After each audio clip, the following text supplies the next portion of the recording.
এই মুহূর্তে আমরা যেতে চাই খুলনায়। আমাদের সহকর্মী যুক্ত হয়েছেন এর মধ্যে খুলনা থেকে।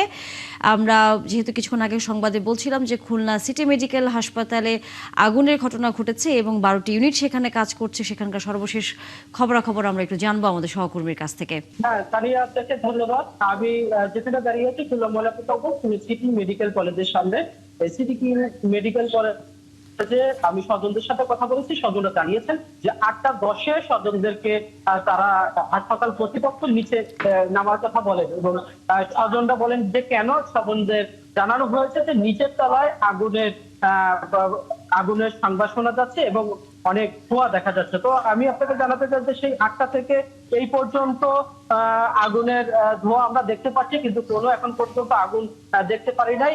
এবং ফায়ার সার্ভিসের 10টি ইউনিট কাজ করেছে এবং এখন পর্যন্ত কাজ করছে। এবং খুলনা শহরের অন্যান্য প্রাইভেট ক্লিনিকে এখানে আতঙ্কের জন্যই যত রোগী আছে তার বেশিরভাগই রোগী খুলনা বিভিন্ন হাসপাতালে তারা ট্রান্সফার করে নিয়ে গেছেন। এবং অনেক রোগী আমরা দেখেছি যে তারা স্বজনরা নেই, কিন্তু স্বেচ্ছাসেবক যারা রয়েছেন তারা অন্য অন্য অ্যাম্বুলেন্স এনে এবং তাদেরকে বিভিন্ন জায়গায় নিয়ে যাচ্ছে। এবং খুলনা শহরের আইন শৃঙ্খলা বাহিনী এবং যৌথ বাহিনী, পুলিশ, র্যাব, তারপরে সেনাবাহিনী, সব শ্রেণীর মানুষ এবং সাথে যুক্ত রয়েছেন খুলনা শহরের স্বেচ্ছাসেবকের অনেক কর্মীরা।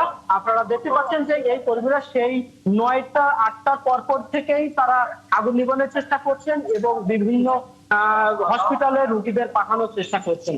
এবং আপনাকে একটা জিনিস জানাতে চাই যে সেটা হচ্ছে এখানে 2টি ভবন রয়েছে। একটি ভবন খুলনা মেডিকেল কলেজ হসপিটাল এবং এখানে লেখা আছে খুলনা সিটি মেডিকেল কলেজ। ওই কলেজের গিয়েই সিটি মেডিকেল হসপিটালের নিচে যে জেনারেটরের যে রুম, সেই জেনারেটরের শর্ট সার্কিটের কারণে এই আগুন লেগেছে বলে ধারণা করা যাচ্ছে, কিন্তু এখনো পর্যন্ত কোনো হতাহতের ঘটনা ঘটেনি। আমরা শুনছি এবং আপনাদের জানানোর চেষ্টা করছি এবং আমরা এখানে অবস্থান করছি, জানানোর চেষ্টা করব। কিন্তু পুলিশ এবং অন্যান্য যে বাহিনী রয়েছে তারা নিঃস্বার্থভাবে কাজ করার চেষ্টা করছেন। সাথে খুলনা স্বেচ্ছাসেবকগণ কাজ করার চেষ্টা করছেন। আপনারা দেখতে পাচ্ছেন যে রোগী স্বেচ্ছাসেবক যারা রয়েছে কর্মীরা, তারা রোগীদেরকে সরিয়ে এনে বিভিন্ন অ্যাম্বুলেন্সে করে খুলনা শহরের বিভিন্ন প্রাইভেট হাসপাতালে, খুলনা মেডিকেল কলেজ হাসপাতালে নেওয়ার চেষ্টা করছেন। তবে একটা জিনিস আপনাকে জানাতে চাই যে এখানে আসলে বড় ধরনের কোনো আগুনের ঘটনা ঘটেনি, তবে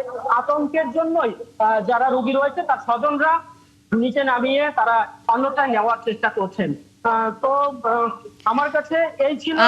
রাজু, আমরা ফিরবো পরবর্তীতে নিশ্চয়ই। আগুন লাগার কারণ আপনি বলছিলেন যে জেনারেটর থেকে হচ্ছে শর্ট সার্কিট, সেটি ধারণা করছে প্রাথমিকভাবে।